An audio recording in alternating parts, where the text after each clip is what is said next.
Assalamualaikum warahmatullahi wabarakatuh. Selamat datang di mata pelajaran biologi.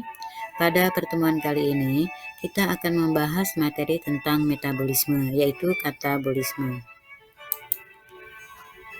Apakah yang dimaksud dengan metabolisme?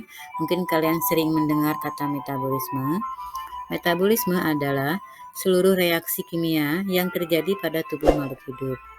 Terdiri dari dua macam, yaitu satu, katabolisme, dan yang kedua adalah anabolisme. Apa perbedaannya? Katabolisme adalah proses penguraian senyawa kompleks menjadi senyawa yang lebih sederhana.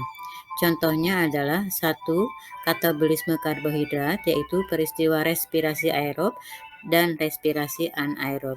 Yang kedua adalah katabolisme lemak dan katabolisme protein. Sedangkan anabolisme merupakan proses penyusunan senyawa kompleks dari senyawa yang sederhana. Jadi kebalikan dari katabolisme. Contohnya adalah proses fotosintesis dan kemosintesis. Yang akan dibahas sekarang adalah katabolisme, yaitu respirasi aerob. Di mana tempat terjadinya dan ada berapa tahap, kita akan membahasnya di sini. Respirasi aerob merupakan respirasi yang membutuhkan oksigen. Terdiri dari 4 tahap.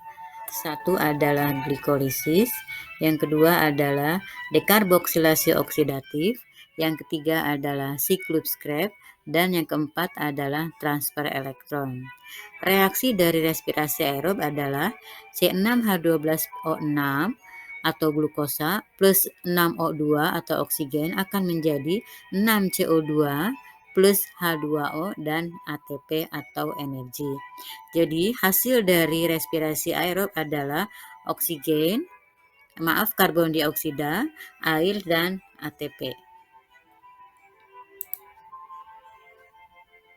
Di mana tempat terjadinya?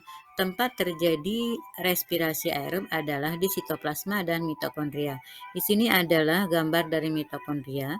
Mitokondria terdiri dari beberapa bagian, yaitu satu membran luar, ini, dua membran dalam. Antara membran luar dan dalam ada ruang antar membran. Kemudian ada krista yang berkelok-kelok dan ada matriks. Disinilah terjadi proses respirasi aerob. Sekarang kita bahas prosesnya. Yang pertama adalah glikolisis. Glikolisis terjadi di sitosol atau sitoplasma dengan substrat glukosa dan hasilnya adalah 2 asam pirufat plus 2 NADH dan 2 ATP. Kita lihat reaksinya di sini. Glukosa akan terurai menjadi 2 PGAL atau 2 fosfoglyceraldehid dan 2 DHAP. Kemudian 2 PGAL akan terurai menjadi 2 asam pirufat dengan melepaskan hidrogen yang diikat oleh NAD menjadi 2 NADH. Yang kedua adalah proses dari dekarboksilasi oksidatif. Terjadi di matriks mitokondria pada sel eukariot, sedangkan pada sel prokariot itu pada sitosol. Sel prokariot adalah sel yang tidak punya membran inti, contohnya pada bakteri dan alga hijau biru. Hasil dari dekarboksilasi oksidatif adalah 2 asetil koenzim A plus 2 CO2 dan 2 NADH. Di sini kita lihat reaksinya. Substrat dari dekarboksilasi oksidatif adalah asam pirufat. Asam pirufat akan mengikat koenzim A sehingga akan berubah menjadi asetil koenzim A. Selanjutnya adalah siklus Krebs. Siklus Krebs terjadi di matriks mitokondria. Hasilnya adalah 4 CO2 plus 6 NADH plus 2 FADH dan 2 ATP.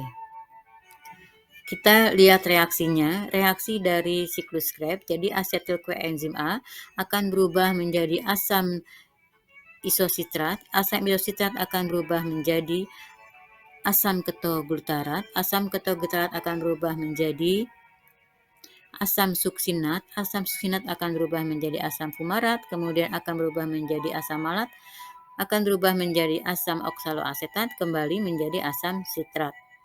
Di sini kita lihat pada tahap tersebut akan melepaskan karbon dioksida. dan melepaskan ATP. Reaksi selanjutnya adalah transfer elektron yang terjadi di membran dalam mitokondria. Dengan hasil reaksinya ada 6H2O dan 34 ATP. Jadi pada reaksi transfer elektron ini akan menghasilkan H2 atau hidrogen yang diikat oleh NAD, FAD, dan sitokrom. Sedangkan yang terakhir akan diikat oleh oksigen sehingga hasilnya adalah H2O. Jadi akseptor terakhir dari hidrogen adalah oksigen sehingga menghasilkan H2O atau air. Di sini adalah tabel dari jumlah ATP yang dihasilkan pada respirasi aerob. Jadi pada glikolisis akan menghasilkan langsung 2 ATP dan siklus Krebs akan menghasilkan 2 ATP. Jadi yang dihasilkan 4 ATP secara langsung. Sedangkan secara tidak langsung akan menghasilkan 34 ATP. Jadi hasil akhir dari respirasi aerob adalah 38 ATP pada sel prokariot, sedangkan pada sel eukariot menghasilkan 36 ATP karena 2 ATP digunakan kembali pada proses glikolisis. Selanjutnya di sini ada rangkumannya, kita bisa membaca ya, rangkuman dari glikolisis, tempatnya di sitoplasma, inputnya atau substratnya glukosa, dan produk atau hasilnya adalah 2 ATP, 2 asam pirufat, dan 2 NADH. Tahap kedua adalah dekarboksilasi oksidatif, tempatnya di matriks mitokondria, substratnya adalah 2 asam pirufat, produknya adalah 2 asetil koenzim A, 2 CO2, dan 2 NADH. Sedangkan siklus Krebs, tempatnya di matriks mitokondria, inputnya adalah 2 asetil koenzim A, hasilnya adalah 2 ATP, 4 CO2, 6 NADH, dan 2 FADH. Sedangkan transfer elektron, tempatnya di membran dalam mitokondria, inputnya adalah atau substratnya 10 NADH dan 2 FADH, produk hasilnya adalah 34 ATP dan 6 H2O. Sekian, terima kasih. Assalamualaikum warahmatullahi wabarakatuh.